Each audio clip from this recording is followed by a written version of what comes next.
صحبت اللہ والوں کی، صحبت اللہ والوں کی، اللہ سے ملوا جاتی ہے صحبت اللہ والوں کی، اپنا رنگ دکھا جاتی ہے صحبت اللہ والوں کی۔ الله فلا مضل له ومن يضلله فلا هادي له وأشهد أن لا إله إلا الله وحده لا شريك له وأشهد أن سيدنا ومولانا محمدا عبده ورسوله صلى الله تعالى عليه وعلى آله وأصحابه وأتباعه وبارك وسلم تسليما كثيرا كثيرا. أما بعد، فأعوذ بالله من الشيطان الرجيم. بسم الله الرحمن الرحيم. قد أفلح من زكاها وقد خاب من دساها. وقال تعالى: يا أيها الذين آمنوا اتقوا الله وكونوا مع الصادقين. وقال تعالى: يا أيها الذين آمنوا اذكروا الله ذكرا كثيرا وسبحوه بكرة وأصيلا. صدق الله العظيم. حضرات علماء کرام، بزرگان محترم اور محترم برادران اسلام،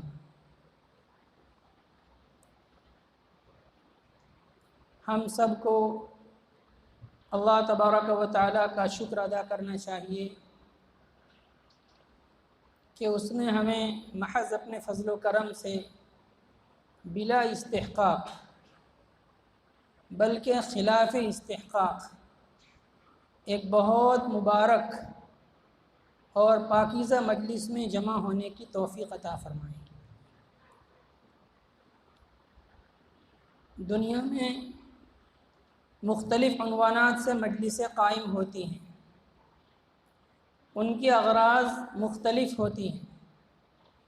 یہ اللہ تبارک و تعالیٰ کا شکر ہے کہ اس نے صرف ہمیں ایک ایسی مجلس میں شریک ہونے کی سعادت بخشی جو اللہ کے ذکر کے لیے قائم کی گئی ہے۔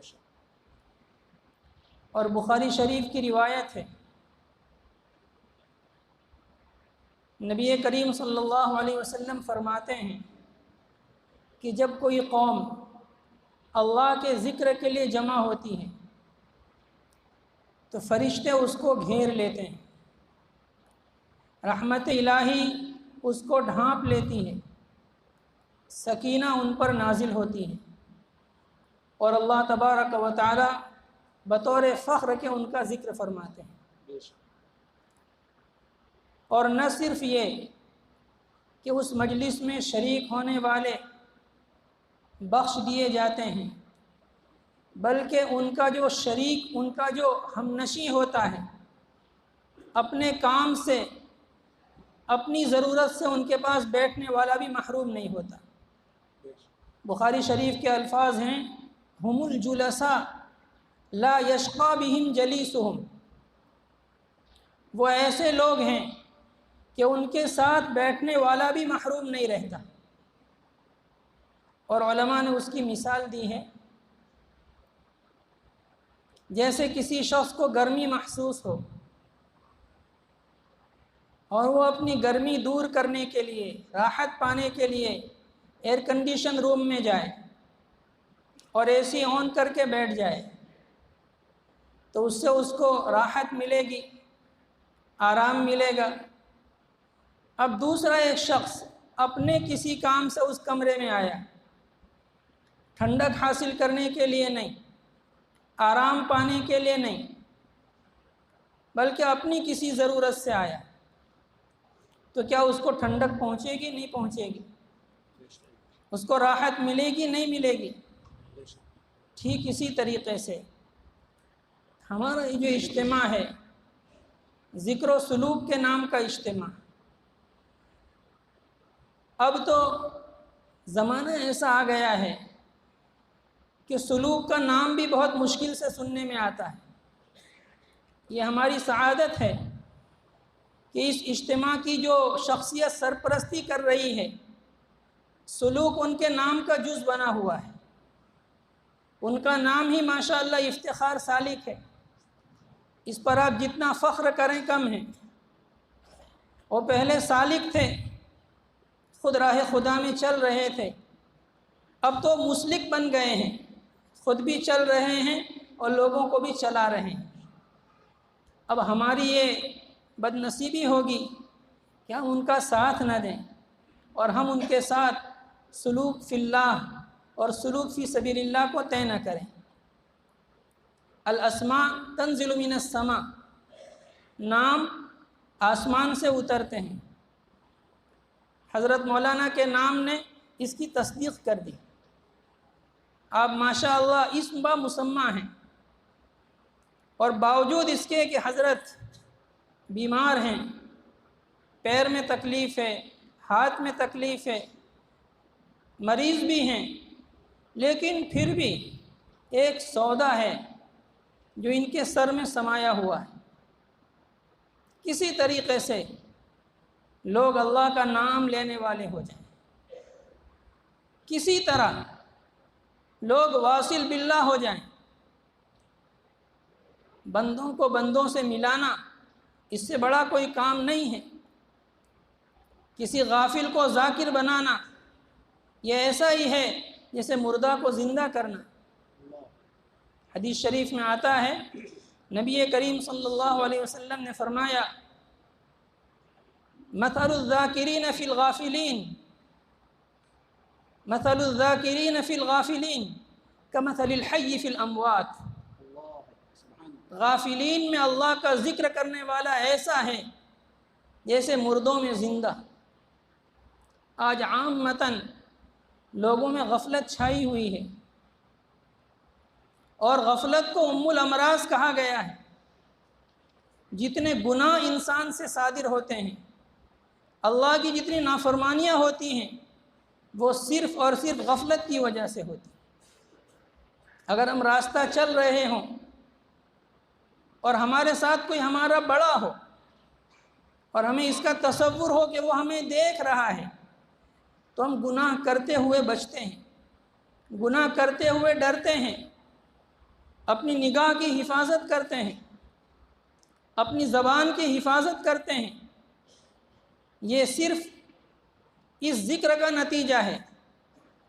ہمارے ذہن میں یہ تصور ہے کہ ہمارا بڑا ہمارے ساتھ ہے، وہ ہمیں دیکھ رہا ہے، جبکہ ہمارے ساتھ جو ہمارا بڑا ہے بہت ممکن ہے کہ وہ ہماری طرف متوجہ نہ ہو، بہت ممکن ہے کہ اس کو ہمارے گناہ کا پتہ نہ چلے، جبکہ احکم الحاکمین مالک الملک اندھیرے کے اندر بھی ہمیں دیکھ رہے ہیں، بند کمرے کے اندر بھی ہمیں دیکھ رہے ہیں۔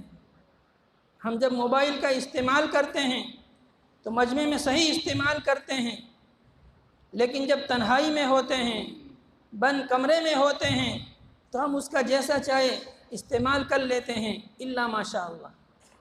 یہ صرف غفلت کا نتیجہ ہے۔ شریعت یہی چاہتی ہے، اللہ تبارک و تعالی یہی چاہتے ہیں کہ انسان سے غفلت دور ہو۔ اسی لیے قرآن کریم میں کسی عبادت کو بکثرت کرنے کا حکم نہیں ہے۔ کہیں نہیں فرمایا نماز زیادہ پڑھو، کہیں نہیں فرمایا زکوٰۃ زیادہ دو، حج زیادہ کرو، روزے زیادہ رکھو، لیکن ذکر کے بارے میں فرمایا اذکروا اللہ ذکرا کثیرا، اللہ کا بکثرت ذکر کرو تاکہ تمہاری غفلت دور ہو۔ اور ذکر کی حقیقت بقول مجدد الفسانی رحمۃ اللہ علیہ رفع الغفلتی، غفلت کو دور کرنا، غفلت کو زائل کرنا۔ اگر ہم ذکر کرتے ہیں تو ہمیں اس کا جائزہ بھی لینا چاہیے کہ کیا ہم سے غفلت دور ہوئی، کہیں ایسا تو نہیں کہ ہمارا ذکر زبانی ہو، دل میں اثر نہ کر رہا ہو۔ اس لیے ہمیں ذکر کرنے کی بھی ضرورت ہے اور ذکر کی حقیقت پیدا کرنے کی بھی ضرورت ہے، تاکہ غفلت دور ہو اور ہم اللہ کے صحیح معنی میں مطیع اور فرما بردار ہو جائیں۔ اور علماء نے یہ بھی لکھا ہے کل مطیع للہ فہو ذاکر لہ، ہر وہ شخص جو اللہ کی اطاعت کرتا ہے، اللہ کی فرما برداری کرتا ہے، وہ اللہ کا ذاکر ہے۔ ذکر صرف تسبیح تحلیل کا نام نہیں ہے، ذکر صرف لا الہ الا اللہ پڑھنے کا نام نہیں ہے، بلکہ اللہ کی اطاعت کرنا یہ بھی اللہ کا ذکر ہے، اور یہ حقیقی ذکر ہے۔ ایک آدمی کے ہاتھ میں تسبیح ہے، زبان پر لا الہ الا اللہ ہے، لیکن بد نظری کر رہا ہے، تو اس کو غافل کہا جائے گا۔ ایک آدمی کے ہاتھ میں تسبیح ہے، زبان پر سبحان اللہ ہے، لیکن کسی کو دھوکہ دے رہا ہے، ناپ تول میں کمی کر رہا ہے، تو اس کو غافل کہا جائے گا۔ لیکن ایک آدمی اللہ کی اطاعت میں لگا ہوا ہے، اللہ کی فرما برداری میں لگا ہوا ہے، تو اس کو کہا جائے گا کہ یہ اللہ کا ذاکر ہے، اس کو اللہ کا حکم یاد ہے۔ تو ہمیں ذکر کی کثرت کرنے کی بھی ضرورت ہے، اور ساتھ ساتھ ذکر کی حقیقت پیدا کرنے کی بھی ضرورت ہے۔ میں نے موقع کی مناسبت سے کل 3 آیات کی تلاوت کی ہے۔ اس میں جو سب سے پہلی آیت ہے، اس میں اللہ تبارک و تعالیٰ نے بہت ضروری مضمون بیان کیا ہے، بہت اہم مضمون بیان کیا ہے، اور اس کی ضرورت کا اندازہ اس سے ہوتا ہے کہ اللہ تبارک و تعالیٰ نے یہ مضمون 11 قسمیں کھانے کے بعد بیان کیا ہے۔ کوئی مضمون قرآن کریم میں ایسا نہیں جس کے لیے اللہ تبارک و تعالیٰ نے اتنی قسمیں کھائی، کہیں ایک قسم کھائی والعصر ان الانسان لفی خسر، کہیں 2 قسمیں، کہیں 3، کہیں 4، اس سے زیادہ قسمیں نہیں، لیکن اس مضمون کے لیے اللہ تبارک و تعالیٰ نے 11 قسمیں کھائی ہیں۔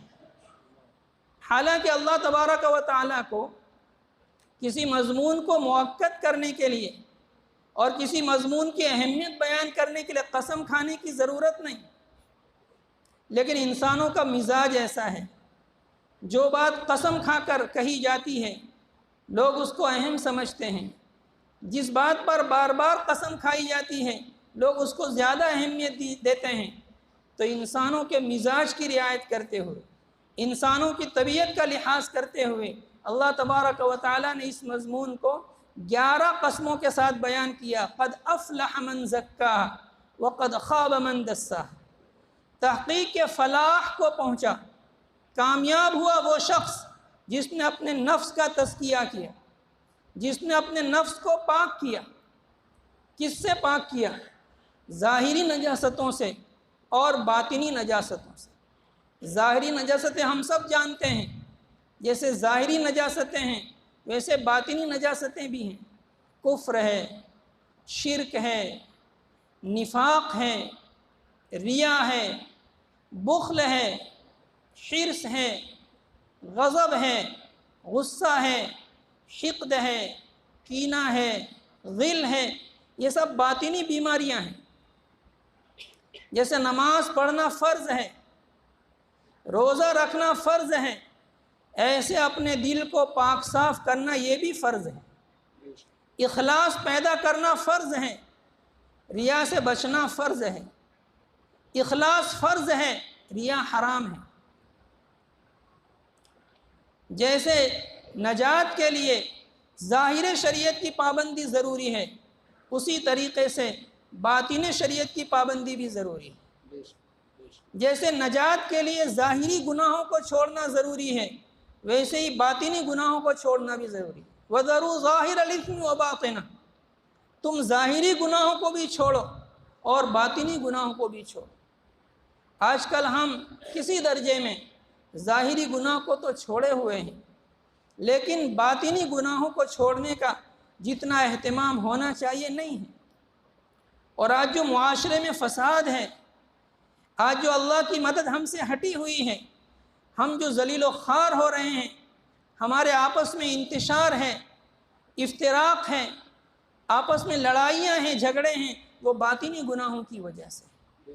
ہر شخص اپنے آپ کو معلوم نہیں کیا سمجھ رہا ہے، نہ باپ کا احترام ہے، نہ ماں کا احترام ہے، نہ بڑوں کا لحاظ ہے، یہ باطنی گناہوں کی وجہ سے۔ تو تزکیہ نفس یہ فرض ہے، اس کے بغیر نجات نہیں ہوگی۔ قرآن کریم میں اللہ تبارک و تعالیٰ نے فرمایا حضرت ابراہیم علیہ السلام کی دعا کو نقل کرتے ہوئے، وَلَا تُخْزِنِي يَوْمَ يُبْعَثُونَ يَوْمَ لَا يَنْفَعُ مَالٌ وَلَا بَنُونَ إِلَّا مَنْ أَتَى اللَّهَ بِقَلْبٍ سَلِيمٍ۔ اے میرے پروردگار، آپ مجھے رسوا نہ کیجئے اس دن جس دن آپ لوگوں کو دوبارہ زندہ کریں گے، جس دن نہ مال نفع دے گا اور نہ اولاد نفع دے گی، مگر وہ شخص جو اللہ کے پاس قلب سلیم لے کر آئے گا، صاف ستھرا دل لے کر آئے گا، نرے وہ دل لے کر آئے گا۔ نجات اسی کی ہوگی جس کا دل صاف ستھرا ہوگا۔ اگر دل کے اوپر معاصی کے داغ ہیں، گناہوں کے داغ ہیں، دل میلا کچیلا ہے، تو اللہ تبارک و تعالیٰ اس کو اپنے شاہی مہمان خانے میں داخل نہیں فرمائیں گے۔ جنت یہ شاہی مہمان خانہ ہے، اس میں وہی شخص داخل ہوگا جس کا دل صاف ستھرا ہوگا، جو قلب سلیم لے کر اللہ کے حضور حاضر ہوگا۔ لیکن العیاذ باللہ اگر کوئی شخص مومن ہے لیکن اس کا دل داغدار ہے، اس پر معاصی کے دھبے ہیں، تو اللہ تبارک و تعالیٰ اس کو تہذیب کے لیے، تطہیر کے لیے، تعذیب کے لیے نہیں، صاف ستھرا کرنے کے لیے اپنے شاہی حمام خانے میں داخل کریں گے، جس کو جہنم کہتے ہیں۔ ایک مدت تک وہاں وہ رہے گا، اس کی خوب دھلائی ہوگی، اس کی خوب صفائی ہوگی، اور جب اللہ تبارک و تعالیٰ چاہیں گے تو پھر اس کو اپنے شاہی مہمان خانے میں داخل کریں گے۔ تو نجات کے لیے اپنے باطن کو پاک کرنا بھی ضروری ہے۔ ہم جیسے اپنے جسم کو پاک کرتے ہیں، اپنے کپڑوں کو پاک رکھتے ہیں، اسی طریقے سے ہمیں اپنے دل کو اور اپنے باطن کو بھی پاک رکھنے کی ضرورت ہے۔ حدیث شریف میں آتا ہے، نبی کریم صلی اللہ علیہ وسلم نے فرمایا، الا ان فی الجسد لمضغہ اذا صلحت صلح الجسد کلہ واذا فسدت فسد الجسد کلہ الا وہی القلب، او کما قال صلی اللہ علیہ وسلم۔ سنو، انسان کے جسم میں ایک گوشت کا لوتھڑا ہے، جب وہ درست ہو جاتا ہے تو سارا جسم درست ہو جاتا ہے، اور جب وہ فاسد ہو جاتا ہے، جب وہ بگڑ جاتا ہے تو سارا جسم بگڑ جاتا ہے۔ سنو، اور وہ دل ہے۔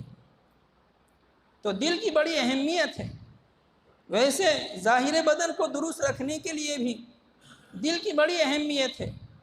جہاں دل بند ہوا کہ گویا کہ انسان کی زندگی ختم ہو جاتی ہے، انسان اس عالم سے اس عالم میں منتقل ہو جاتا ہے۔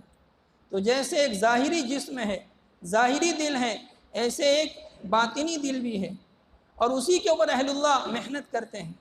تو اس کو پاک کرنا ضروری ہے، اس کو صلاح سے متصف کرنا ضروری ہے، اس کو فساد سے، بگاڑ سے بچانا ضروری ہے۔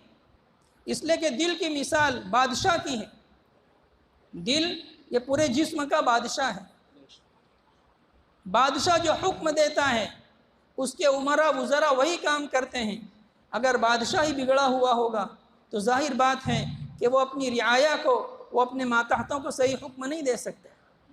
اس لیے ہمیں اپنے دل کی اصلاح کی ضرورت ہے، اپنے دل کو پاک کرنے کی ضرورت ہے، اس کا تزکیہ کرنے کی ضرورت ہے۔ نبی کریم صلی اللہ علیہ وسلم کی بعثت کے 4 مقاصد ہیں، ان میں سے ایک مقصد تزکیہ نفس بھی ہے۔ قرآن کریم میں حضرت ابراہیم علیہ السلام کی دعا وارد ہے، ربنا وابعث فیہم رسولا منہم یتلو علیہم آیاتک ویعلمہم الکتاب والحکمہ ویزکیہم انک انت العزیز الحکیم۔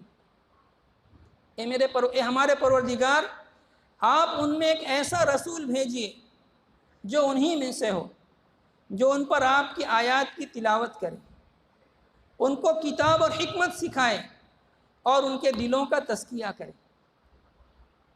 تلاوت آیات، اس کا کام ہمارے مکاتب میں ہو رہا ہے الحمدللہ، اور یہ بات سن کر بڑی خوشی ہوئی کہ یہاں کے مکاتب اور یہاں کے علماء ماشاءاللہ کافی فعال اور کافی متحرک ہیں۔ ہر مسجد کے اندر مکتب قائم ہے اور وہاں اطراف کے بچے اس سے استفادہ کر رہے ہیں۔ اور علماء اس کی محنت کر رہے ہیں، اس کی کوشش کر رہے ہیں کہ کوئی بچہ مکتب سے محروم نہ رہے۔ آج ہمارے دین کا مدار مکتب کی تعلیم ہی پر ہے۔ 100 میں 2 بچے ہوتے ہیں جو دارالعلوم میں پہنچتے ہیں۔ 98% بچے ہمارے مکتب سے فارغ ہونے کے بعد اپنے کام کاج میں لگ جاتے ہیں۔ تو اگر ہمارے مکاتب مضبوط نہیں ہوں گے اور ہم اپنے بچوں کو مکاتب میں نہیں بھیجیں گے تو ان کے دین کے آنے کی کیا شکل ہوگی؟ اور جہاں مکاتب کا نظام مضبوط ہے وہیں جماعت کا کام بھی مضبوط ہے، دعوت و تبلیغ کا کام بھی وہاں مضبوط ہے۔ جہاں مکاتب کا نظام نہیں ہے وہاں جا کر دیکھیے کہ وہاں جماعت کا کام بھی کمزور ہے۔ تو اس سے جہاں ہمارے بچوں کے اندر دینی اعتبار سے بیداری آئے گی، ان کی زندگیوں میں دین آئے گا، وہیں انشاءاللہ جماعت کے کام میں بھی فائدہ ہوگا۔ ہمارا جوان جس نے مکتب میں نہیں پڑھا وہ جماعت میں جاتا ہے تو سورہ فاتحہ پڑھنے میں آدھا چلہ یاد کرنے میں آدھا چلہ گزر جاتا ہے، درود شریف یاد کرنے میں آدھا چلہ گزر جاتا ہے، اور ہمارے چھوٹے بچے ہنستے کھیلتے پوری نماز کی پوری ترتیب پوری ترکیب یاد کر لیتے ہیں۔ اس لیے ہمیں اپنے ان مکاتب کو بھی مضبوط کرنے کی ضرورت ہے، اور ہمیں فکر سے اپنے بچوں کو مکتب میں بھیجنے کی ضرورت ہے۔ تو تلاوت کتاب کا جو کام ہے وہ مکاتب میں ہو رہا ہے، اور تعلیم کتاب و حکمت، کتاب اور سنت کی تعلیم یہ الحمدللہ ہمارے مدارس میں ہو رہی ہے، دارالعلوم میں ہو رہی ہے، جامعات میں ہو رہی ہے۔ ان کو بھی ہمیں مضبوط کرنے کی ضرورت ہے، ان کا خیال رکھنے کی ضرورت ہے۔ دامیں درمیں سخنیں جس اعتبار سے بھی ہم ان کی مدد کر سکتے ہوں ہمیں مدد کرنے کی ضرورت ہے، اس لیے کہ نبی کریم صلی اللہ علیہ وسلم کے فرائض منصبی ہیں۔ اور چوتھا جو مقصد ہے آپ صلی اللہ علیہ وسلم کی بعثت کا وہ ہے تزکیہ نفس۔ آپ علیہ السلام نے صحابہ کرام کا تزکیہ فرمایا، ان کے دلوں کو پاک صاف کیا، اور 23 سال کے مختصر عرصے میں ایک ایسا پاکیزہ معاشرہ اور ایسی پاکیزہ جماعت پیدا کر کے رکھ دی جس سے زیادہ پاکیزہ جماعت نہ آسمان نے دیکھی نہ زمین نے۔ تاریخ ان کی مثال پیش کرنے سے قاصر ہے۔ جن پر کوئی حکومت کرنے کو تیار نہیں تھا وہ حکمراں بن گئے۔ حضرت فاروق اعظم رضی اللہ تعالی عنہ، آپ کے عدل کی مثالیں دی جا رہی ہیں۔ صدیق اکبر رضی اللہ تعالی عنہ، آپ کی صداقت کی مثالیں دی جا رہی ہیں۔ عثمان غنی رضی اللہ تعالی عنہ، آپ کی حیا اور آپ کے وقار کی مثالیں دی جا رہی ہیں۔ حضرت علی رضی اللہ تعالی عنہ، آپ کی قضا کی مثالیں دی جا رہی ہیں۔ تو یہ تزکیے کی برکت ہے۔ اگر ہم اس تزکیہ کا اہتمام کریں گے تو یہ ساری صفات ہم میں بھی آ سکتی ہیں، اور یہ نفس کا دھوکہ ہے کہ ہم تزکیہ نہیں کر سکتے، ہم اپنے نفس کو پاک نہیں کر سکتے۔ اگر یہ تزکیہ مشکل ہوتا، نفس کو پاک کرنا مشکل ہوتا تو اللہ تبارک و تعالیٰ اس کا حکم ہی نہ دیتے۔ قرآن کریم میں اخلاص کا حکم ہے، وما امروا الا لیعبدوا اللہ مخلصین لہ الدین۔ قرآن کریم میں ریا کی مذمت ہے، قرآن کریم میں زکوٰۃ دینے کا حکم ہے، بخل کی مذمت ہے، قرآن کریم میں زہد کا حکم ہے، ذکر کا حکم ہے۔ یہ سارے احکام قرآن کریم میں موجود ہیں۔ اگر یہ احکام مشکل ہوتے، انسان کے بس میں نہ ہوتے تو اللہ تبارک و تعالیٰ اس کا حکم ہی نہ دیتے، لیکن اللہ تبارک و تعالیٰ اس کا حکم دیا ہے، یہ اس بات کی دلیل ہے کہ انسان اس کو کر سکتا ہے۔ لیکن اس کے لیے تھوڑی توجہ کی ضرورت ہے، تھوڑی محنت کی ضرورت ہے۔ اور اب تو وہ زمانہ ہے کہ آدمی تھوڑی محنت کرے گا اللہ تبارک و تعالیٰ بہت نواز دیں گے۔ ایک زمانہ وہ تھا کہ آدمی 9% دین پر عمل کر کے 1% کو چھوڑتا تھا تو اس کے ضائع ہونے کا خطرہ تھا، لیکن اب یہ زمانہ آ چکا ہے کہ آدمی 1% دین پر عمل کرے گا تو اللہ تبارک و تعالیٰ اس کو کامیاب کر دیں گے۔ اس لیے ہمیں تزکیہ نفس کی طرف متوجہ ہونے کی ضرورت ہے۔ اور اس پر فائدہ کیا بیان کیا؟ قد افلح من زکاہا، تحقیق کہ جس نے اپنے نفس کا تزکیہ کیا وہ فلاح کو پہنچ گیا۔ علماء فرماتے ہیں کہ فلاح ایسا جامع لفظ ہے کہ اردو میں اس کا ترجمہ مشکل ہے۔ اردو میں اس کا کوئی متبادل ہے ہی نہیں. لوگ اس کا ترجمہ کرتے ہیں کامیاب ہو گیا سے، لیکن کامیاب ہونے کا کیا مطلب؟ علماء نے اس کی تفسیر میں لکھا ہے کہ فلاح کے معنی ہے انسان کی ہر مراد پوری ہو جائے اور ہر تکلیف سے انسان مامون اور محفوظ ہو جائے، اس کی جو بھی مراد ہو وہ پوری ہو جائے اور ہر تکلیف سے وہ محفوظ ہو جائے. اور فلاح اس مفہوم کے اعتبار سے کسی انسان کو دنیا میں حاصل نہیں ہو سکتی، اس لیے کہ دنیا دار المحنہ ہے، دار الابتلاء ہے، دار التکلیف ہے. یہاں ہر ایک کو کوئی نہ کوئی تکلیف ضرور ہے. دنیا میں کوئی شخص ایسا نہیں جس کی ہر مراد پوری ہو گئی اور ہر تکلیف سے وہ مامون محفوظ ہو. بڑے سے بڑا بادشاہ، 7 اقلیم کا بادشاہ ہو، تب بھی اس کی ہر مراد پوری نہیں ہو سکتی. کم از کم اس کو یہ خطرہ تو ضرور رہے گا کہ کہیں مجھ سے نعمت چھین نہ جائے، کہیں میری موت نہ آ جائے. یہ جو غرض ہے یہ پوری ہوگی آخرت میں، یہ پوری ہوگی جنت میں. اس لیے کہ آخرت کا حال ہے وَلَهُمْ فِيهَا مَا يَشْتَهُونَ، وہاں انسان جو خواہش کرے گا وہ پوری ہو جائے گی.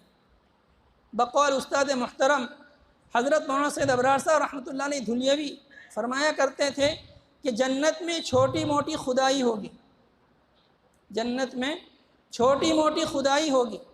اس لیے کہ خدا کی یہ صفت ہے، وہ جو چاہتا ہے ہو جاتا ہے، یفعل ما یرید. تو وہاں اللہ تبارک و تعالی انسانوں کو یہ صلاحیت دے دیں گے، وہ جو چاہیں گے ہو جائے گا، جو چاہیں گے ہو جائے گا. تو وہاں انسان کی ہر مراد پوری ہوگی اور انسان ہر تکلیف سے مامون محفوظ ہو جائے گا. اسی لیے جب جنتی جنت میں جائے گا تو کہے گا الحمدللہ الذی اذھب عنا الحزن. تمام تعریفیں اس اللہ کے لیے ہیں جس نے ہم سے غم کو دور کر دیا. اس سے معلوم ہوا کہ دنیا میں جو بھی ہے غمگین ہے، کچھ نہ کچھ تکلیف ضرور ہے. دنیا میں کوئی شخص یہ دعویٰ نہیں کر سکتا کہ مجھے کوئی تکلیف نہیں. حضرت تھانوی رحمۃ اللہ علیہ نے اپنے مواعظ میں ایک واقعہ لکھا ہے. آپ فرماتے ہیں کہ ایک شخص کی حضرت خضر علیہ السلام سے ملاقات ہو گئی. اس نے آپ سے دعا کی درخواست کی تو فرمایا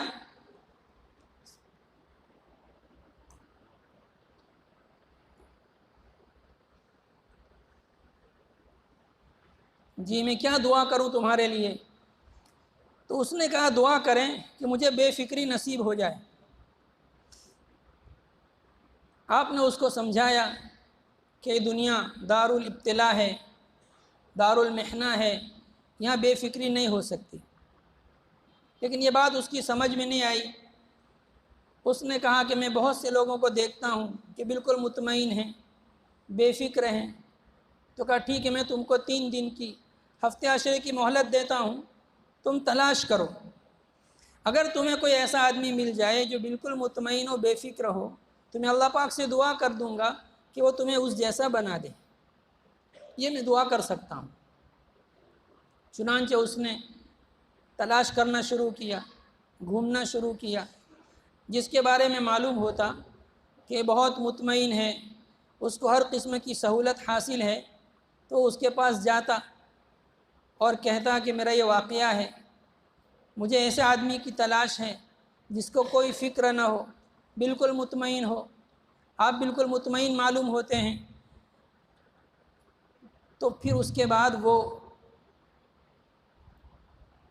اپنی حقیقت ظاہر کرتا اور کہتا کہ میں جتنا پریشان ہوں دنیا میں کوئی بھی پریشان نہیں. بظاہر میں بالکل مطمئن ہوں لیکن مجھے تکلیف ہے. چنانچہ ہوتے ہوتے اس کا گزر ایک سنار پر ہوا جو اپنی دکان پر بیٹھا ہوا ہے، خوب تنومند، صحت مند، خوبصورت. اس کی دکان میں 10-12 جوان لڑکے اس کے کام کر رہے ہیں، دوسرے نوکر چاکر ہیں. خوب تجارت ہو رہی ہے، خوب آمدنی ہو رہی ہے، صدقہ خیرات بھی ہو رہا ہے. اس نے سوچا کہ یہ بڑا مطمئن ہے، جسمانی اعتبار سے بھی، مالی اعتبار سے بھی، اولاد کے اعتبار سے بھی۔ تو کہ چلو اس کا حال معلوم کرتے ہیں۔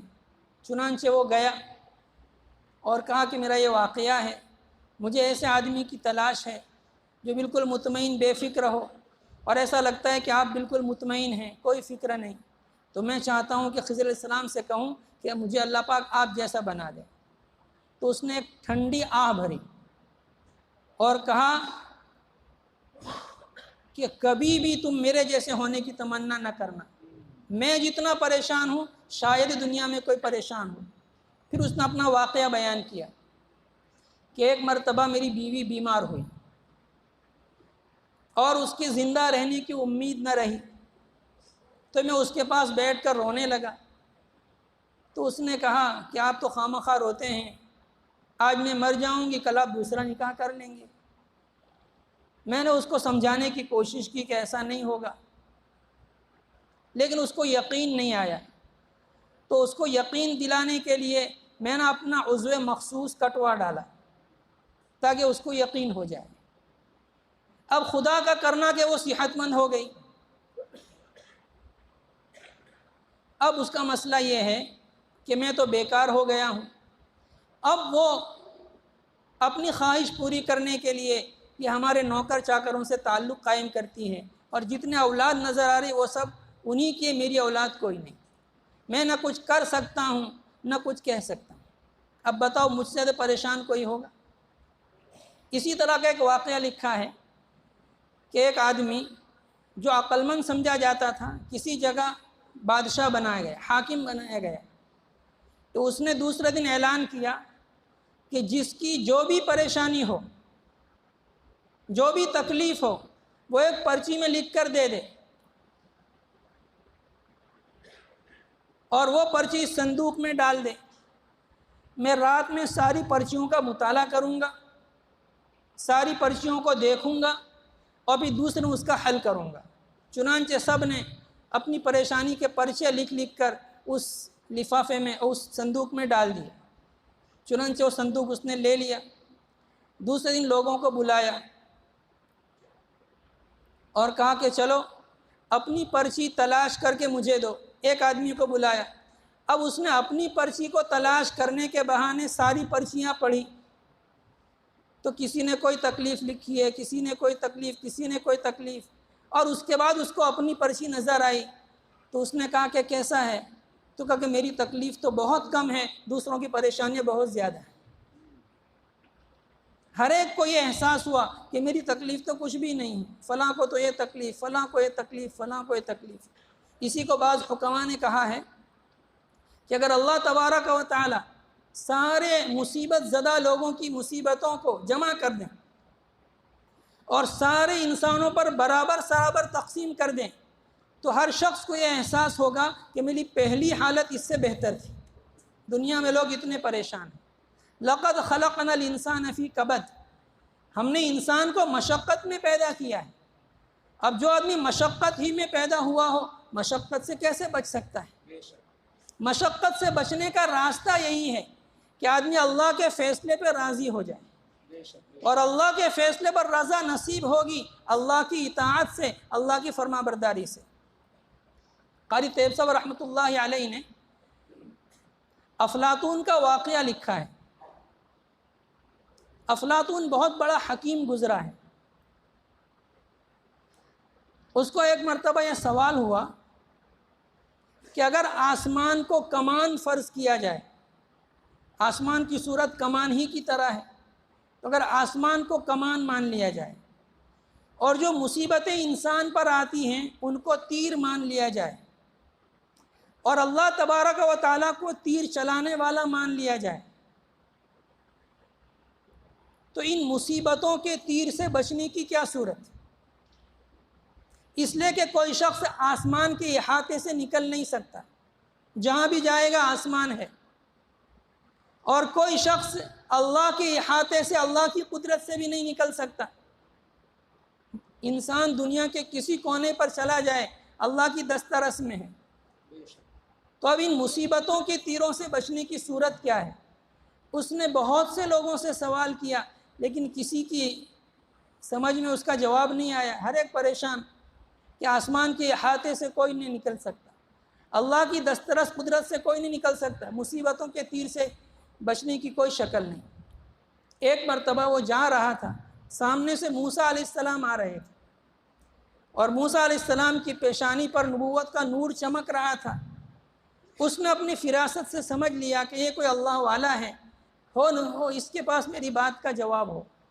چنانچہ اس نے عرض کیا کہ میرا ایک سوال ہے، آسمان کو کمان فرض کیا جائے اور مصیبتوں کو تیر، اور اللہ کو تیر چلانے والا، تو ان مصیبتوں کے تیر سے بچنے کی کیا شکلیں ہیں؟ آپ نے فرمایا بہت آسان ہے۔ تو چکرایا کہ مصیبتوں کے تیر سے کیسے بچ سکتے ہیں، اور یہ کہہ رہا کہ بہت آسان ہے۔ آپ نے فرمایا آدمی کو چاہیے کہ تیر چلانے والوں کے قدموں میں گر جائے، اس لیے کہ تیر چلانے والا ہمیشہ اپنے سامنے تیر چلاتا ہے، اپنے دائیں تیر چلاتا ہے، اپنے بائیں تیر چلاتا ہے، اپنے قدموں پہ کوئی تیر نہیں چلاتا۔ تو مصیبتوں کے تیر سے بچنے کی آسان شکل یہ ہے کہ آدمی اللہ کے قدموں میں گر جائے، اور اللہ کے قدموں میں گرنے کا مطلب اللہ کے فیصلے پر راضی ہو جائے۔ ہر چیز دوست نکوست، جو بات بھی دوست کی طرف سے پہنچتی ہے وہ ٹھیک ہی ہوتی ہے، اللہ کی طرف سے، بس اس میں میرا فائدہ ہے، اس کے بغیر چین حاصل نہیں ہو سکتا۔ قاری طیب صاحب رحمۃ اللہ علیہ کے پاس ایک خط پہنچا پاکستان سے کسی شخص کا، اور اس نے یہ سوال کیا کہ اس دنیا میں پرسکون زندگی گزارنے کا طریقہ کیا ہے۔ وہ خط بڑا مفصل ہے، 8-10 صفحے کا خط ہے، آپ کے خطبات میں چھپا ہوا ہے۔ اس کا خلاصہ یہ ہے کہ اس سوال کا جواب دینے سے پہلے ہمیں مصیبت کا معنی طے کرنا چاہیے۔ مصیبت کیا ہے؟ عامتاً لوگ بیماری کو مصیبت سمجھتے ہیں، فقر و فاقہ کو مصیبت سمجھتے ہیں، رشتہ دار کی موت کو مصیبت سمجھتے ہیں، اور اس طریقے سے بہت ساری چیزیں جن کو مصیبت سمجھتے ہیں۔ فرماتے ہیں اس میں سے کوئی بھی مصیبت نہیں ہے، یہ سب اسباب مصیبت ہے۔ اصل مصیبت دل کا متاثر ہونا ہے، اصل مصیبت دل کا متاثر ہونا ہے۔ ایک آدمی بیمار ہوا، اب اس نے اس سے اثر لے لیا کہ میں بیمار کیوں ہوا، مجھے تندرست رہنا چاہیے، تو یہ مصیبت ہے۔ ایک آدمی کو فقر و فاقہ پیش آیا، اس نے کہا کہ مجھے فقر و فاقہ کیوں پیش آیا، مجھے تو مالدار ہونا چاہیے، تو یہ مصیبت ہے۔ ایک آدمی خدا نخواستہ اس کے کسی عزیز قریب کا انتقال ہو گیا، اس کو خیال ہوا کہ اس کا انتقال کیوں ہوا، اس کو تو زندہ رہنا چاہیے تھا، تو یہ مصیبت ہے۔ تو اصل مصیبت دل کا متاثر ہونا ہے۔ اس مصیبت سے بچنے کا طریقہ یہ ہے کہ آدمی ان اسباب مصیبت سے اثر لینا چھوڑ دے، یعنی اللہ کے فیصلے پر راضی رہے۔ بیمار ہوا، سوچے چلو اللہ کا فیصلہ، اس سے میرے گناہ معاف ہو رہے ہیں، میرے درجات بلند ہو رہے ہیں، اگر تندرست ہوتا نہ جانے کیا کیا گناہ کرتا، اللہ پاک نے مجھے گناہوں سے بچا لیا۔ فقر و فاقہ اور رشتہ دار کا انتقال، جتنی بھی چیزیں پیش آئیں ان سے اثر لینا چھوڑ دے، آدمی سوچ بدل لے تو مصیبت دور ہو جائے گی۔ حضرت مفتی شفیع صاحب رحمۃ اللہ نے لکھا ہے کہ جب کوئی واقعہ پیش آتا ہے تو ہم اس کو الٹا سوچتے ہیں، جس کی وجہ سے ہم پریشان ہوتے ہیں۔ اگر ہم اس کو سیدھا سوچیں گے ہماری پریشانی دور ہو جائے گی۔ پھر آپ نے مثال دی، جیسے کسی شخص کا انتقال ہوا 50 سال کی عمر میں، تب ہم سوچیں گے کہ دیکھو 50 سال ہی میں انتقال ہو گیا، کیا اچھا ہوتا، اس کی عمر 60-70 سال کی ہوتی، اور بھی کچھ لوگوں کو اس سے فائدہ ہوتا، اس کے بچے اس سے فائدہ اٹھاتے۔ یہ الٹا سوچنا، ہمیں اس کو صحیح سوچنا ہے۔ اللہ کا شکر ہے کہ 50 سال کا ہوا، 40 سال میں مر جاتا ہم کیا کرتے، 30 سال کا ہوتا مر جاتا کیا کرتے۔ کسی کو فقر و فاقہ پہنچا، تب سے میں فقر و فاقہ میں مبتلا ہوا، کیا ہوگا؟ بھئی فقر و فاقہ میں مبتلا ہوا، اور کوئی بیماری آ جاتی، اور کوئی مصیبت آ جاتی، کوئی مقدمہ ہو جاتا، کیا کرتے؟ اس لیے کہ اللہ تبارک و تعالیٰ جب تھوڑی مصیبت دینے پر قادر ہیں تو اس سے زیادہ مصیبت بھی تو دے سکتے ہیں۔ شیخ سعدی رحمۃ اللہ علیہ کا واقعہ مشہور ہے کہ ایک مرتبہ آپ کے پیر میں چپل نہیں تھی تو آپ پریشان ہوئے اور اللہ پاک سے شکایت پیدا ہونے لگی کہ میرے پاس چپل بھی نہیں ہے۔ اسی خیال کے ساتھ مسجد میں گئے، تھوڑی دیر میں نکلے تو دیکھا کہ ایک آدمی کے پیر ہی نہیں ہیں، زمین پر گھسٹ کر چل رہا ہے۔ تو اللہ کا شکر ادا کیا کہ اللہ اگرچہ میرے چپل نہیں لیکن آپ نے مجھے پیر تو دیے ہیں۔ تو ہم کسی واقعے کو سیدھا سوچیں، اور یہ سیدھی سوچ کس سے پیدا ہوگی؟ بزرگوں کی صحبت سے، صالحین کی صحبت سے، اس لیے کہ ان کا علم صحیح ہوتا ہے، ان کی معرفت صحیح ہوتی ہے، وہ اللہ کو صحیح طور پر پہچانتے ہیں تو ہر واقعے کی حقیقت تک پہنچتے ہیں۔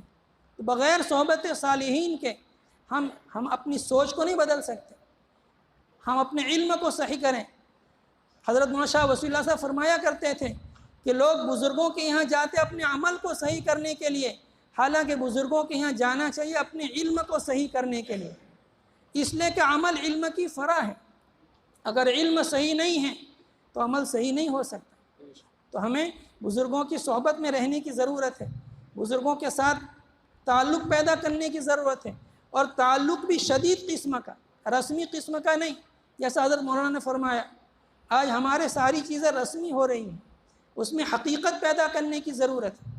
جب تک ہم اپنے تعلق میں حقیقت پیدا نہیں کریں گے فائدہ نہیں ہوگا۔ ایک صورت ہم بنا دیں شعر کی تو کیا واقعی میں وہ شعر بن جائے گا؟ جب تک اس میں شعر کی حقیقت نہیں ہوگی ظاہر بات ہے کہ کوئی اس سے ڈرے گا نہیں، وہ کسی کام کا نہیں۔ خوشبو کون سے پھول میں ہوتی ہے؟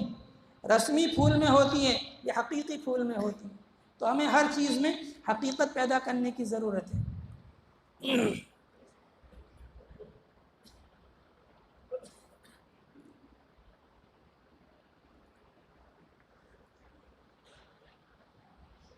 تو اس پر اللہ تبارک و تعالیٰ نے فلاح کا وعدہ کیا ہے۔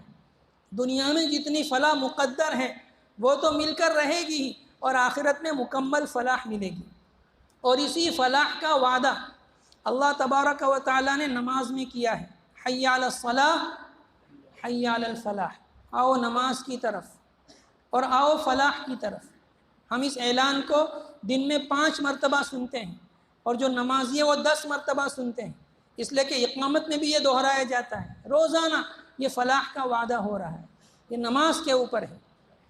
میں نے جس آیت کریمہ کو تلاوت کیا ہے اس کی تفسیر میں شاہ عبدالعزیز صاحب رحمۃ اللہ علیہ تفسیر عزیزی میں لکھا ہے کہ قرآن کریم کی 20 آیات میں بعض اعمال خیر پر فلاح کا وعدہ ہے، یہاں تو صرف تزکیہ پر فلاح کا وعدہ ہے۔ قد افلح من زکا، جس نے اپنے نفس کا تزکیہ کر لیا وہ فلاح کو پہنچ گیا، اس کی ہر مراد پوری ہوگی، ہر تکلیف سے وہ معمون محفوظ رہے گا۔ لیکن ابھی تزکیہ کیسے ہوگا؟ تو آپ فرماتے ہیں کہ قرآن کریم کی 20 آیات میں بعض اعمال خیر پر اللہ تبارک و تعالیٰ نے فلاح کو مرتب کیا ہے۔ اس آیت کو اور ان آیتوں کو ملانے سے معلوم ہوتا ہے کہ جو شخص ان اعمال خیر کی پابندی کرے گا اس کا تزکیہ ہو جائے گا۔ پھر آپ نے 2 آیات کی صراحت کی ہے۔ پہلی آیت سورہ بقرہ کی، ھدی للمتقین الذین یؤمنون بالغیب ویقیمون الصلاۃ ومما رزقناہم ینفقون، آخر تک۔ اس کے آخر میں اولئک علی ھدی من ربہم واولئک ھم المفلحون۔ جو ایمان بالغیب رکھے گا، جو نماز کو قائم کرے گا، جو انفاق فی سبیل اللہ کرے گا، تمام کتابوں پر ایمان لائے گا اور آخرت پر یقین رکھے گا، وہ ہدایت پر ہے، وہی کامیاب ہے، وہی فلاح یاب ہے، اور اسی کا تزکیہ ہوگا۔ اور ایک دوسری آیت جو سورہ مومنون کی ہے، سورہ مومنون کی شروع کی 10 آیات، قد افلح المؤمنون الذین هم فی صلاتهم خاشعون والذین هم عن اللغو معرضون والذین هم للزکاة فاعلون والذین هم لفروجهم حافظون الا على ازواجهم او ما ملکت ایمانهم فإنهم غیر ملومین فمن ابتغى وراء ذلك فأولئک هم العادون والذین هم لأماناتهم وعهدهم راعون والذین هم على صلواتهم يحافظون أولئک هم الوارثون الذین يرثون الفردوس هم فيها خالدون۔ اس آیت کریمہ میں اللہ تبارک و تعالیٰ نے 7 صفات بیان کی. جو شخص ان 7 صفات کا اہتمام کرے گا، اپنے اندر پیدا کرے گا، اس کا تزکیہ آسانی کے ساتھ ہو جائے گا اور وہ فلاح یاب ہوگا. پہلی صفت الذین هم فی صلاتہم خاشعون، جو نماز پڑھتے ہیں اور خشوع خضوع کے ساتھ نماز پڑھتے ہیں، دھیان اور توجہ کے ساتھ نماز پڑھتے ہیں. خشوع کی تفسیر بیان القرآن میں یہ کی ہے کہ غیر اللہ کے خیال کو بالقصد دل میں نہ لائے. بعض لوگ خشوع کا مطلب یہ سمجھتے ہیں کہ کوئی خیال ہی نہ آئے، یہ تو تکلیف مالا یطاق ہے، اس لیے کہ خیال تو آئے گا لیکن دل میں بالقصد کوئی خیال نہ لائے. آدمی نمازی کے اندر سوچنے لگے کہ اس نماز کے بعد کیا کرنا ہے، فلاں جگہ جانا ہے تو کیسے جائیں گے، فلاں سے بات کرنا ہے تو کیسے کریں گے. یہ دل بالقصد خیال لانا یہ خشوع کے منافی. بلکہ بزرگان دین یہ فرماتے ہیں کہ اگر کوئی خیال دل میں آئے تو اس خیال کو دور کرنے کی کوشش بھی نہ کرو. اس خیال کو دور کرنے کی کوشش کرنا یہ بھی اس کی طرف متوجہ ہونا ہے. بلکہ اس خیال کو دور کرنے کی صورت یہ ہے کہ آپ نماز کی طرف متوجہ ہو جائیں. آپ جس رکن میں ہیں اس رکن کی طرف متوجہ ہو جائیں. میں نماز میں ہوں، میں اللہ کے سامنے کھڑا ہوں، میں فلاں تسبیح پڑھ رہا ہوں. اس لیے کہ انسان کا جو دل ہے وہ 2 چیز کی طرف بیک وقت متوجہ نہیں ہو سکتا.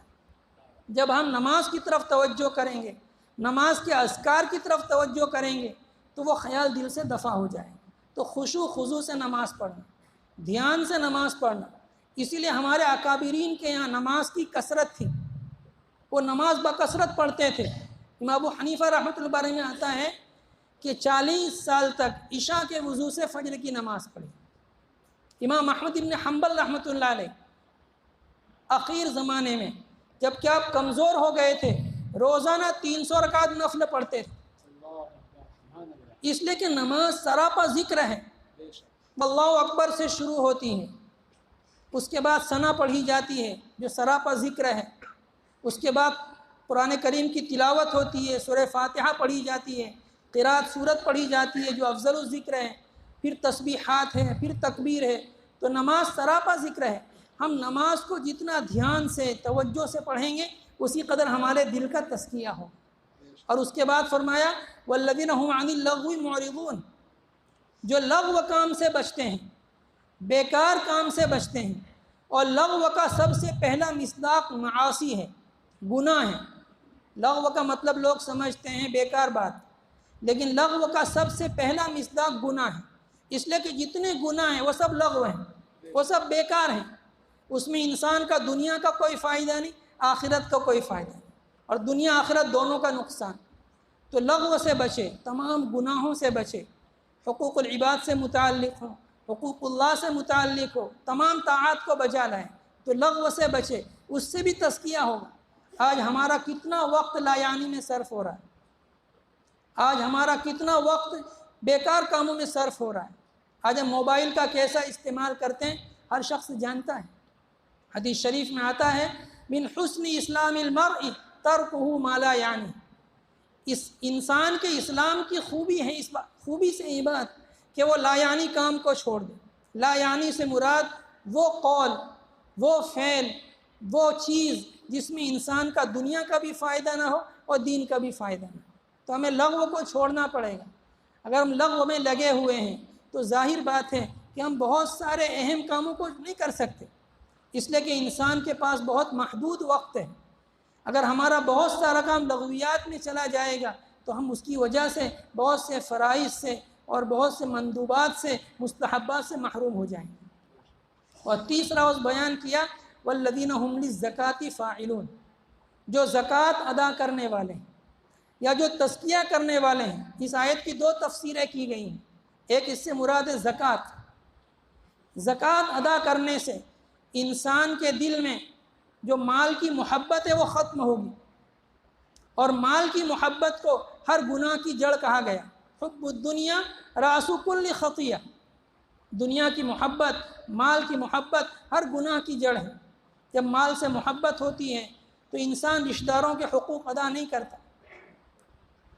میراث میں سے بہنوں کو حصہ نہیں دیتا، لوگوں کے ناجائز مال پر قبضہ کرتا ہے، تو یہ ساری خرابیاں مال کی لائن کی اس سے پیدا ہوتی ہیں۔ انسان میں بخل کی صفت ہے، اور اس کے ایک معنی اس کے بیان کے تزکیے کے، یعنی دل کو صاف کرنا، اپنے اندر جو باطنی خرابیاں ہیں، جو رذائل ہیں، بری عادتیں ہیں، ان سے اپنے آپ کو بچانا، ان سے اپنے آپ کو پاک صاف کرنا۔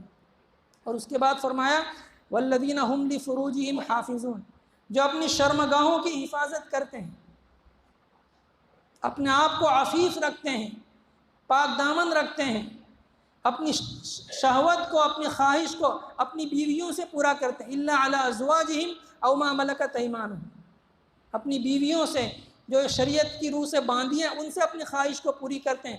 فإنہم غیر ملومین، تو ایسے لوگوں پر ملامت نہیں ہے۔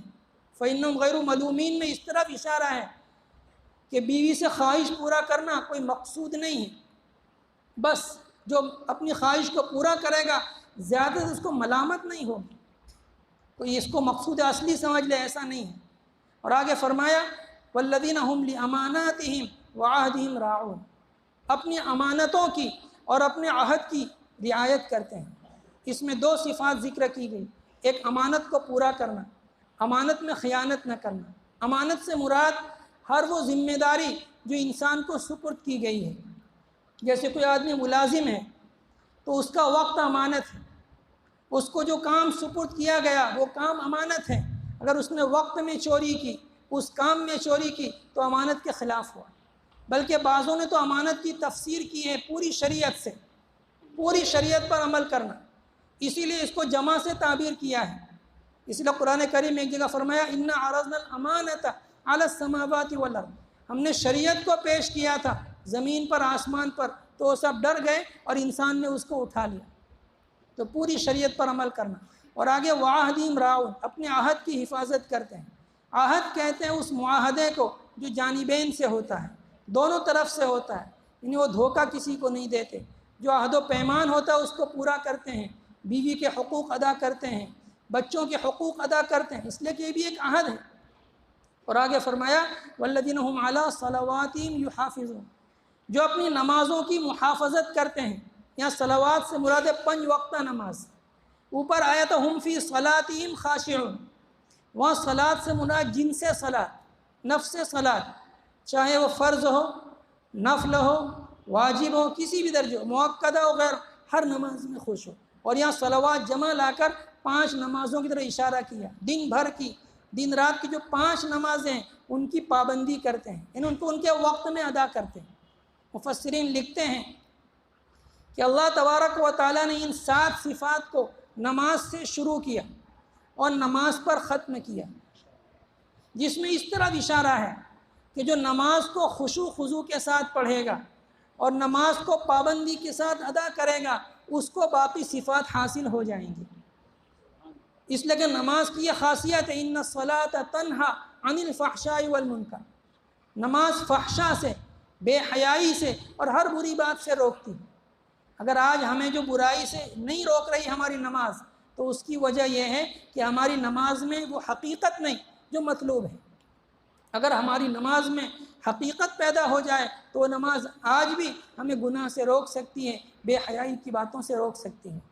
اور آگے فرمایا اولئک هم الوارثون الذین یرثون الفردوس هم فیہا خالدون، اوپر فلاح کا ذکر تھا اور اخیر میں جنت الفردوس کا ذکر ہے۔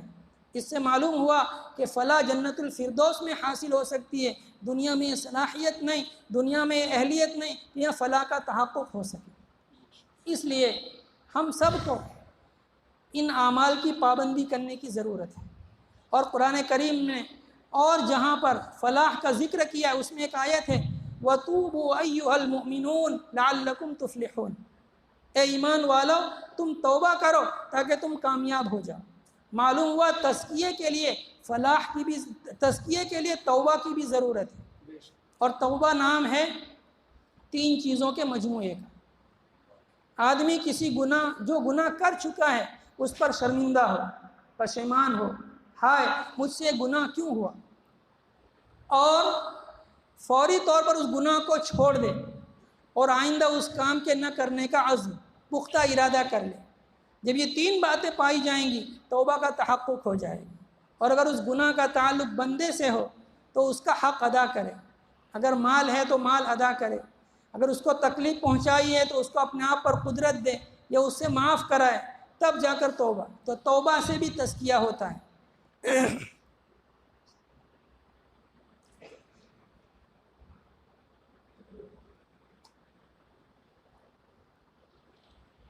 اور ایک آیت جس میں اللہ تبارک و تعالیٰ نے فلاح کا ذکر کیا ہے، وہ 10ویں پارے کی آیت ہے، یا ایھا الذین آمنوا اذا لقیتم فئۃ فاثبتوا واذکروا اللہ کثیرا لعلکم تفلحون۔ اے ایمان والو، جب تمہاری کسی سے مدبھیڑ ہو جائے، لڑائی ہو جائے، تو تم ثابت قدم رہو اور اللہ کا بکثرت ذکر کرو تاکہ تم کامیاب ہو جاؤ۔ دیکھیے، ذکر کثیر کا حکم لڑائی کے میدان میں بھی ہے، جہاں انسان کی جان کے لالے ہوتے ہیں، لیکن وہاں بھی ذکر کثیر کا حکم ہے، اس لیے کہ ذکر کثیر سے دل کو تقویت ہوتی ہے، دل مضبوط ہوتا ہے، اور جس کا دل مضبوط ہوتا ہے اس کے پیر بھی مضبوط ہوتے ہیں، وہ ثابت قدم رہتا ہے۔ اور لڑائی میں ضرورت ہے ثابت قدمی کی۔ جب آدمی لڑتا ہے تو وہ سامنے والے پر وار کرتا ہے، یہ سوچ کر کہ ایک وار میں چلا جائے گا، لیکن وہ نہیں جاتا، وہ سامنے سے وار کرتا، یہ دوسرا وار کرتا، پھر وہ کرتا ہے، وہ تیسرا، اس طرح وار چلتے رہتے ہیں، یہاں تک کہ اس کے دل میں خوف پیدا ہو تو یہ خود ہی بھاگ جاتا ہے۔ اگر ایک وار میں وہ بھاگ گئے، جیت جائے گا۔ تو اصل جو لڑائی میں کامیابی ہوتی ہے وہ ثابت قدمی سے ہوتی ہے، اور ثابت قدمی پیدا ہوتی ہے دل کے ثابت ہونے سے، دل کے مضبوط ہونے سے، اور دل مضبوط ہوتا ہے اللہ کے ذکر سے، اس لیے کہ دل کی غذا ہی اللہ کا ذکر ہے۔ اگر ایک آدمی 2 دن تک نہیں کھائے گا، کمزور ہوگا نہیں ہوگا، 1 ہفتے تک نہیں کھائے گا، کمزور ہوگا نہیں ہوگا، مہینہ بھر نہیں کھائے گا تو کیا ہوگا؟ مر جائے گا۔ تو ایسے ہمارے دل کی غذا اللہ کا ذکر ہے۔ الا بذکر اللہ تطمئن القلوب، سنو، اللہ کے ذکر ہی سے دلوں کو اطمینان ہوتا ہے۔ تو جب تک دلوں میں اطمینان پیدا نہیں ہوگا، دلوں میں قوت پیدا نہیں ہوگی، وہ ہمیں عمل صالحہ پر کیسے آمادہ کرے گا؟ ایک کمزور آدمی ہے تو ظاہر بات ہے وہ کھڑا بھی نہیں ہو سکے گا، کسی کی مدد نہیں کر سکے گا، کچھ نہیں کر سکے گا۔ تو ایسے آج ہمارا دل کمزور ہو گیا ہے ذکر نہ کرنے کی وجہ سے۔ اگر ہم ذکر کثیر کریں گے تو ظاہر بات ہے ہمارا دل مضبوط ہوگا، پھر وہ ہمیں اللہ کے اوامر پر ابھارے گا۔ اسی لیے قرآن کریم میں کسی چیز کی کثرت کا حکم نہیں، ذکر کی کثرت کا حکم ہے، اور ذکر قلیل کو منافق کی علامت بیان کیا گیا۔ اب جو ذکر قلیل کرتا ہے وہ منافق ہے، تو جو ذکر ہی نہیں کرے گا وہ کیا ہوگا؟ جب تھوڑا ذکر کرنے والا منافق ہے، تو اگر کوئی ذکر ہی نہیں کرے گا تو اس کو آپ کس فہرست میں شمار کریں گے؟ اس لیے ہم سب کو ان مجالس کی قدر کرنے کی ضرورت ہے۔ یہ جو اجتماع ہو رہا ہے ذکر و سلوک کا، یہ بڑا بابرکت سلسلہ ہے، اس سے ہماری زندگیوں میں تبدیلی آئے گی، اس سے ہماری زندگی کے اندر چینجز آئیں گے، اور اس سے ہمیں سکون حاصل ہوگا۔ آج جو ہماری زندگی میں بے چینیاں ہیں، جو پریشانیاں ہیں، اس کی وجہ صرف تعلق مع اللہ کی کمی ہے۔ جتنا اللہ سے تعلق پیدا ہوگا اتنا ہی ہماری زندگیوں میں سکون آئے گا۔ صحابہ کرام کے پاس دنیاوی اسباب کچھ بھی نہیں تھے، لیکن ان کی زندگیوں میں سکون تھا۔ ان کو دیکھ کر لوگ مسلمان ہوتے تھے، ان کے سکون کو دیکھ کر، ان کے اطمینان کو دیکھ کر۔ اس لیے ہمیں ان مجالس کی قدر کرنا ہے، ہمیں اپنے آپ کو اپنے شیوخ سے، اپنے اکابر سے وابستہ کرنا ہے۔ وابستگی پختہ درجے کی ہونی چاہیے، ڈھیلی ڈالی وابستگی سے کچھ نہیں ہوگا۔ دیکھیے، ہم چمیلی کا تیل سنتے ہیں، گلاب کا تیل سنتے ہیں، موگرے کا تیل سنتے ہیں، تو کیا موگرے سے تیل نکلتا ہے؟ نہیں، موگرے میں تو پانی ہے، لیکن وہ موگرے کے پھول کو تل کے تیل کے ساتھ رکھا گیا، تل کی جو کھال ہوتی ہے وہ نکالی گئی، اور ایک مدت تک اس کو اس کی صحبت میں رکھا، تو جس کی وجہ سے موگرے کی خوشبو تل کے اندر سرایت کر گئی۔ اب پھر اس کو نچوڑا تو موگرے کا تیل کہلائے۔ وہ تل ہی کا تیل ہے، لیکن موگرے کی صحبت میں رہنے کی وجہ سے اس کے اندر موگرے کی صفات آ گئی۔ پہلے وہ تل کا تیل تھا، اس کی قیمت الگ تھی، اس کا فائدہ الگ تھا، اب موگرے کا تیل ہونے کی وجہ سے اس کی قیمت الگ ہو گئی۔ ہم چائے پیتے ہیں، یہ چائے کیا ہے؟